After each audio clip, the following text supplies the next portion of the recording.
Hi, hello. Well, I would say happy Tuesday, but it's the first day of August. Come on now, people, where is the sun?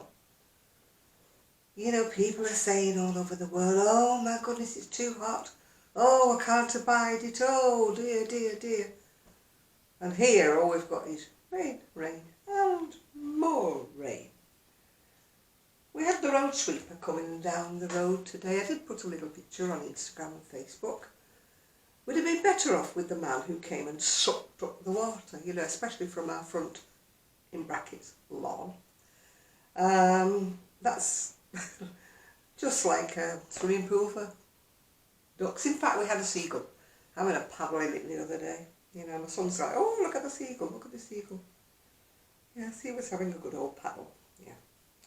I have finished a front and I have started another front.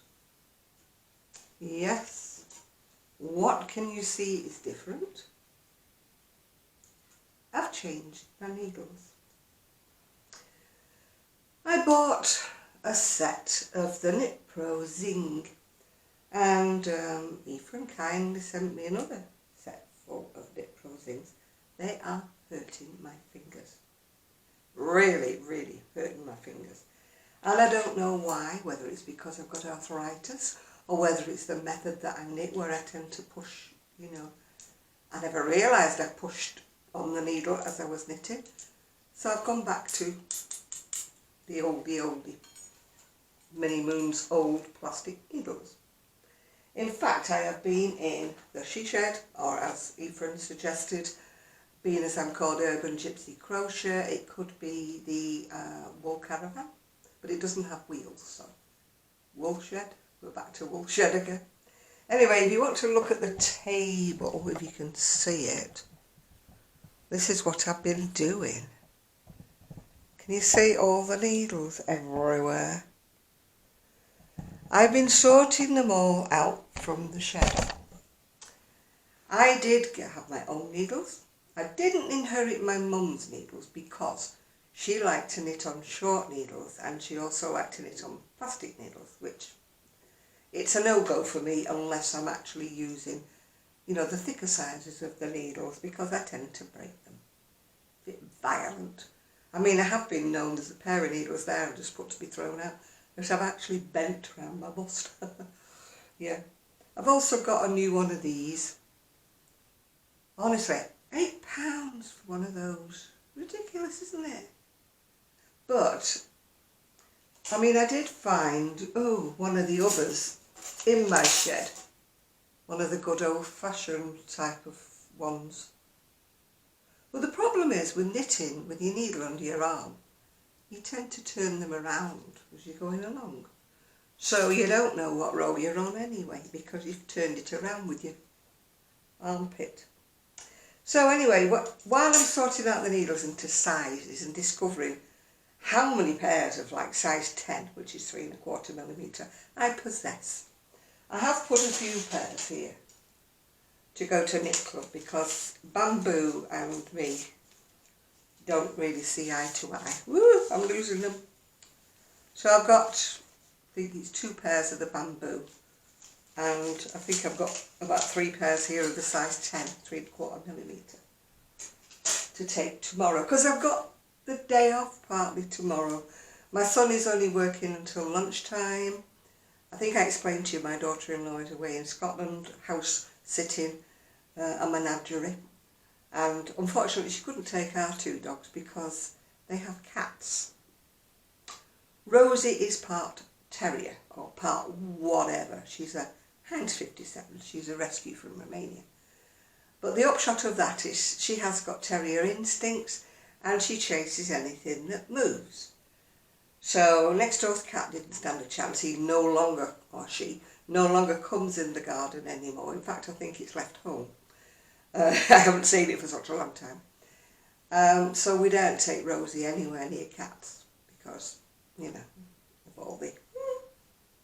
So anyway, what have I done today? I've been waiting for the Amazon man to come. So I bought myself another Knit Pro empty container, which I am going to put a pair of each. I'll choose the best pairs of each of the sizes of my own needles, so that when I want to knit, I will be able to knit without the sore finger situation. I have got a bundle of needles here, which I was waiting for, again, for the Amazon man to come, because I can't actually read the numbers on them. Some of them are a little bit worn, you know, because I've had them many, many moons. I mean, don't forget, it's, what, 20-something, 30 years since I had the wool shop. And these are where these needles came from. I did buy a new set when I came here, because I couldn't find any of these. All these needles, and I couldn't find any of them. And I did buy a new set, but I didn't like them. They were quite an inexpensive set, and they felt like they were an inexpensive set, if you know what I'm talking about. So I gave those to the other knit club that I don't go to anymore. Lord knows where they went to, because I think they vanished off the face of the earth. Anyway, what I did order today was 6 pairs of reading glasses. And they came with 2 little cases, but I will need to crochet, I think, cases to keep them more secure. Some of them have come with like a tint on the lens, which is a good idea when I'm actually reading outside. I think there's 3 pair have come with a tint. They're not exactly posh ones, but to be quite honest, I can see better when I'm reading with these than I can with the one from the opticians. These are the ones with these have got a slight tint. Oh, don't I look so posh? Yes. But I tell you what, you know, these are 2 point, you have to choose, which is a bit of a sort of guesswork really if you're ordering them online, because they don't give you a chart, like read this chart, see what you can see up to. They don't do that. So you have to guess. So I guessed I needed a 2.0, and I think I'm right, yeah. This is another pair with a slight tint on. Might look a lot like the other pair I've just shown you, but they're actually, those had a little bit of a sort of colour on them, like a bit grey, whereas these are brown, definitely brown. I mean, why I would need different coloured reading glasses when I don't really wear them when I'm out of doors, I don't know, but. And this pair are, I think, oh yeah, these are black, but once again they've got the grey sort of arms on them. So these are another pair with the tint. Yeah, and then I've got a little, these are more interesting, the ones without the tint. I could have got some others that were much nicer than this, but I decided to have the ones with the tint on, because the other ones were just 3 pair. Different colours, but they were just all the same lenses, if you know what I'm saying. This pair is definitely brown, and this one also has a tint, which would be great. I'll take the little stickers off, don't worry about that. This also has a hint of a tint. They're brown. And then we've now got a blue pair. Ooh, blue. They've got brown arms, but they've got blue. Do I look nice wearing blue? It's not my colour, but still blue. The other pairs that I didn't get actually had purple, which would have been more me, really. But these were 6 pair for less money than the 3 pair were. And as I'm a bit heavy-handed and I tend to break things, lose things, etc., etc., I decided to go for the 6 pairs for the lesser amount of money. These are nice because these are pink. I used to have a pair of prescription glasses in pink, but I broke them. So, yeah. Oh, I like these. Oh, yes. Yes, and these don't have the tint on them. Or if they do, it's not apparent. Might be a very faint tint, but these are glasses like very similar to the ones I had when I was in Prestwich. But sadly, the arm fell off, and it wasn't that I could have it repaired, it broke. So it would have been a new pair of frames. New pair of frames? New set of frames, whatever you call them. New frames.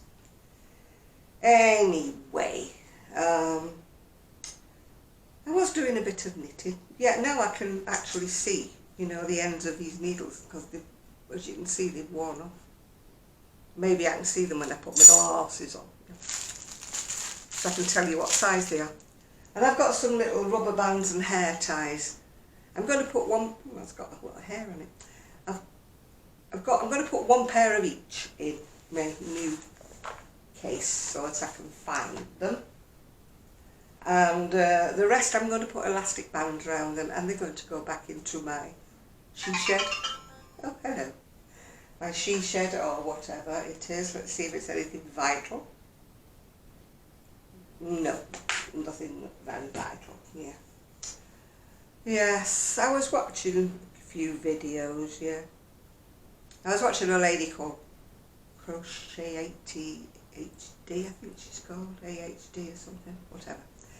And she was saying about the problems, like people asking her to make tutorials, and her saying that, you know, unless she's making the pattern up herself, same things as I was saying, like, you know, you can't do all the sizes, you can't cater for all the weights of wool that people want to do and everything like that.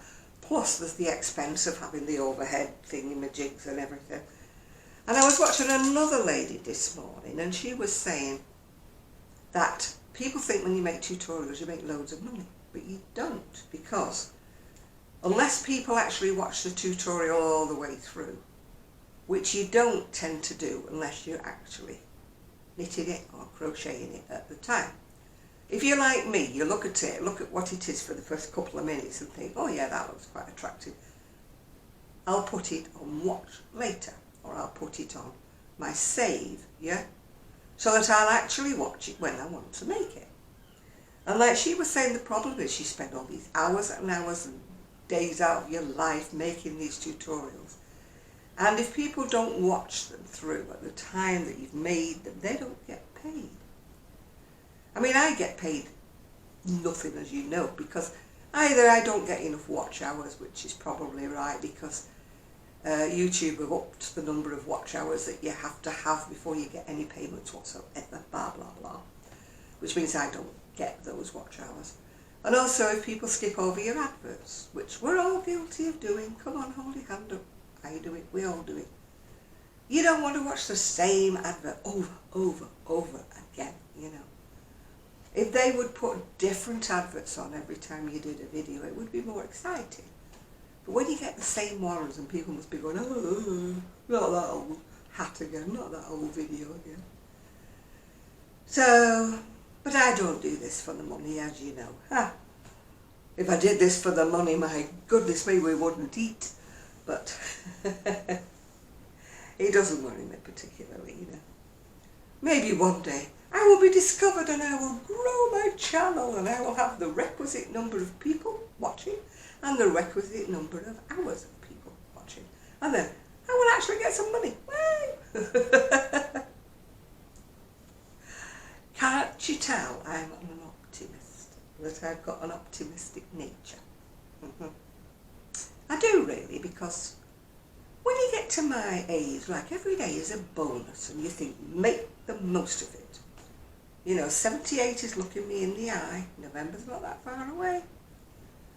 And you're thinking, you know, I want to be here, I want to be and enjoying what life I've got. So that is why I try to be optimistic, and I try to be full of joie de vivre, as they say. That's my little bit of O-level French creeping in. I'm sure my French teacher would be highly pleased with me for remembering any of it. Yeah, I didn't do any languages that you use. I did Latin, would you believe, at school. Latin.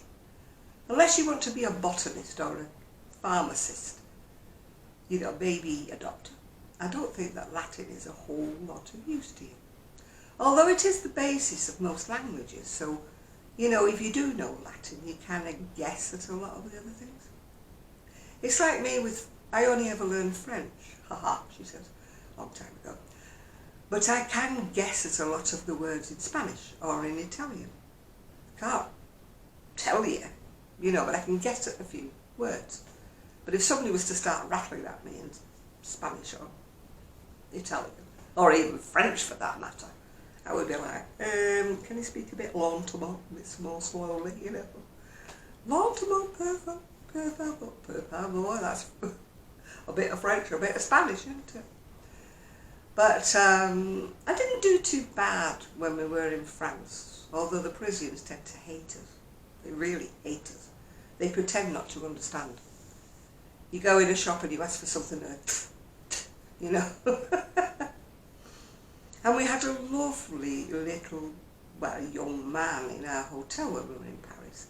And he came from the countryside, from the suburbs or whatever you'd call it. And I said to him one time, I said, is my French really that bad? Bear in mind, I'm going back about 40 years, but it wasn't so bad as it is now. I said, is my French really so bad? Because when I go in the shops, they just pretend not to understand you and everything. And he, bear in mind, he was a Frenchman. He said, Parisians are so rude. They are, they're rude. Now, whether they've changed in the next 40 years, I don't know, because I've never been back. But it did kind of put me off, you know, when you're trying your best. They do say when you go to a foreign country, you should try your best to speak a bit of the language, yeah? You know, you shouldn't go there just speaking English or British or whatever, American, and just think that if you shout louder, that they're supposed to understand you, you know. It's a lot easier now because you've now got the mobile phones with the Google Translate and things like that. So you can actually, you know, write a phrase that you want and it Googles it up for you. But back in the day, you know, we had to know it or not, yeah. So, apart from Parisians, French people did used to understand me. And it was quite nice, yeah. I actually had pen friends when I was a teenager. I had two young girl pen friends. One was Anne-Marie Seneschal, I remember that one. And the other one was Paulette Bajard. And I often wonder, you know, you drift when you get to be a teenager, older teenager, and you start going to work and that. It's too much trouble to write letters, because bear in mind there was no emails back then. It was too much trouble to write to them in French, yeah. And gradually, of course, we drifted and drifted away. And I often wonder, what are they doing now? I remember Paulette's mother had a shoe shop. Yeah, they lived in the south, I think, of France at the time, yeah. I would love to know where they are. If any of you lives in France and you know Anne-Marie Seneschal, that was her maiden name, or Paulette Bajard, let me know whose mother had a shoe shop. I can't even remember where I used to write to them. But the funny thing is, when I was tidying up everywhere to move, I actually found a set of notepaper that originally was scented, but it's no longer scented. But it was beautiful. It had a tissue paper lining inside the envelopes with all little flowers on. And they were actually sent to me by one of my pen friends when I was about 13. And I thought, oh, I've kept them all this years. I was actually due to go to see, I think it was Paulette. And I had my ticket and everything booked. I always remember back in the day, it was like a tissue paper ticket with it written on where you were going.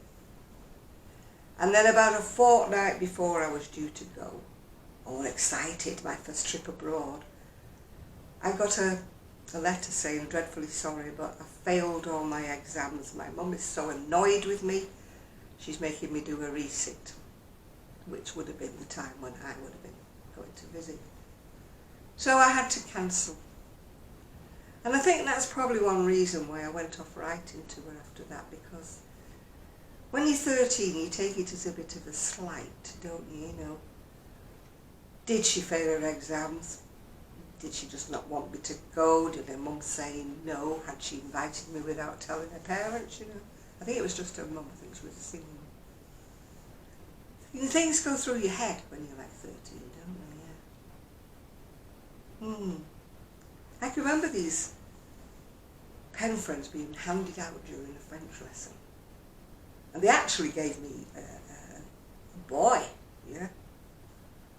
And I did write to him, but I think he wrote back and said, I don't want to write to a girl, I want to write to a boy. You know, boys are like when they're 13, yeah.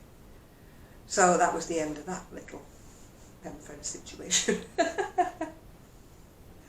have had other pen friends in my life. I've had pen friends in the West Indies. I've had them in Jamaica, in Barbados, in St Kitts. I've also had them in Germany. I've had them in Australia and in New Zealand. I was a great little letter writer.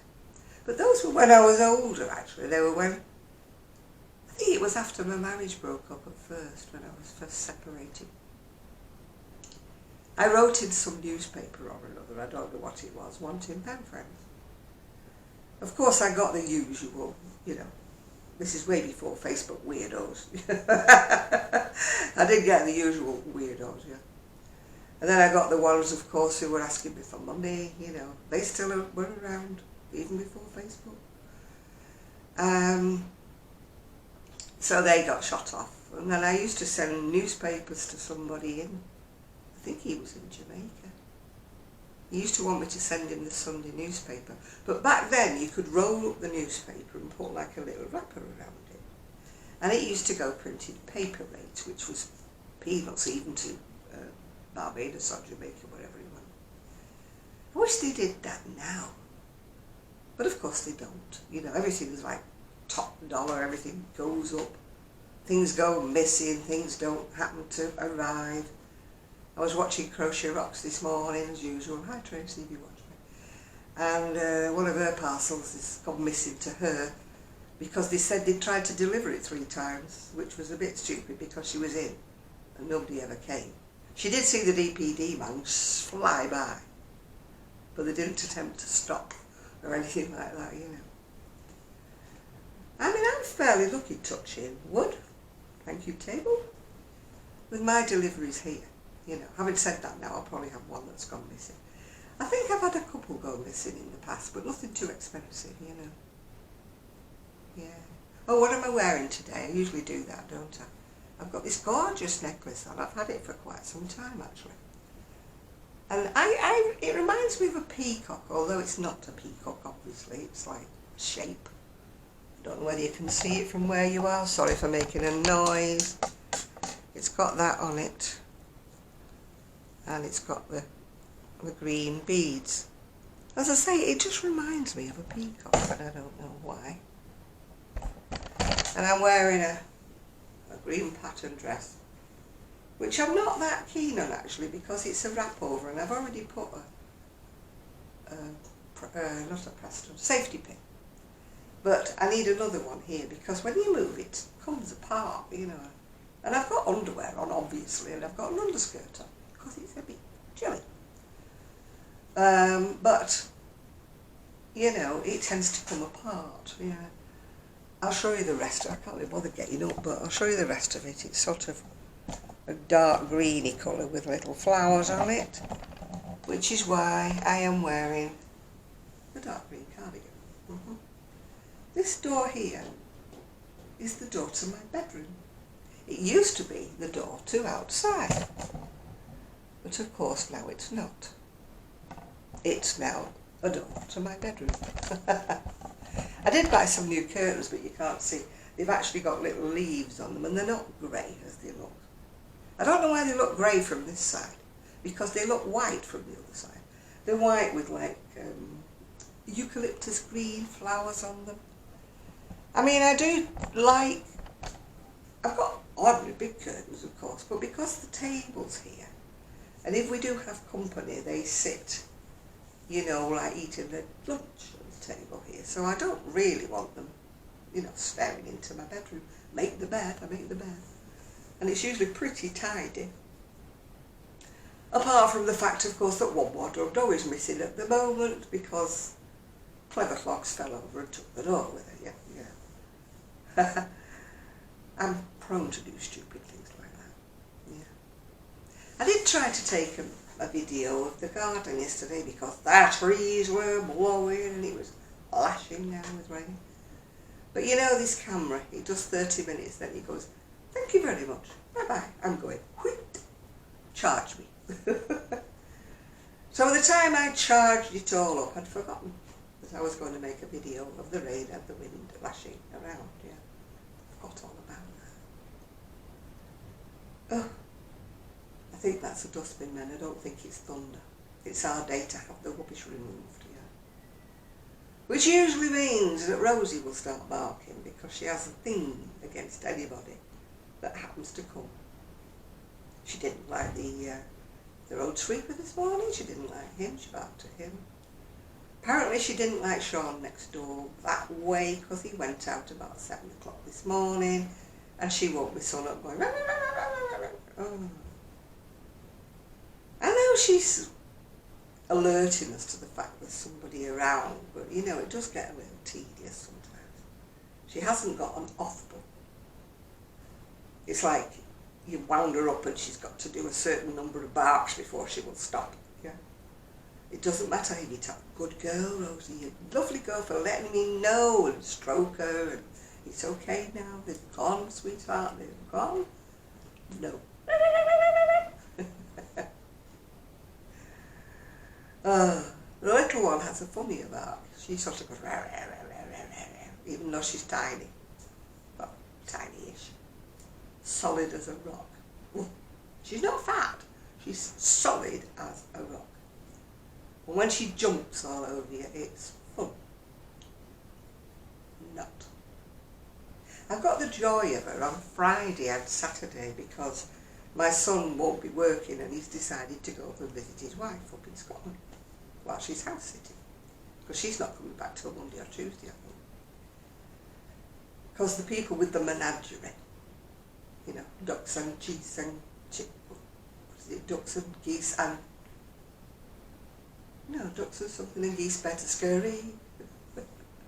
They've got quite a menagerie of different animals. So that's what she's gone to look after. You know, these birds, cats, whatever. I don't know whether there's any dogs in the mix. I think there's dogs as well. Yeah. It's a bit like my son when he used to have parakeets or something, and he also had ferrets, and they had rabbits for the children and dogs as well. You know, it was a bit like Dr. Dolittle, but thankfully they never asked me to look after all of them. I did look after the dogs. I mean, I've told you before, at times I've had 4 dogs. I've had 2 Rottweilers, well, a Rottweiler, a Rottweiler cross, a boxer dog cross, and the little Chihuahua that I used to look after. So at times I have had 4.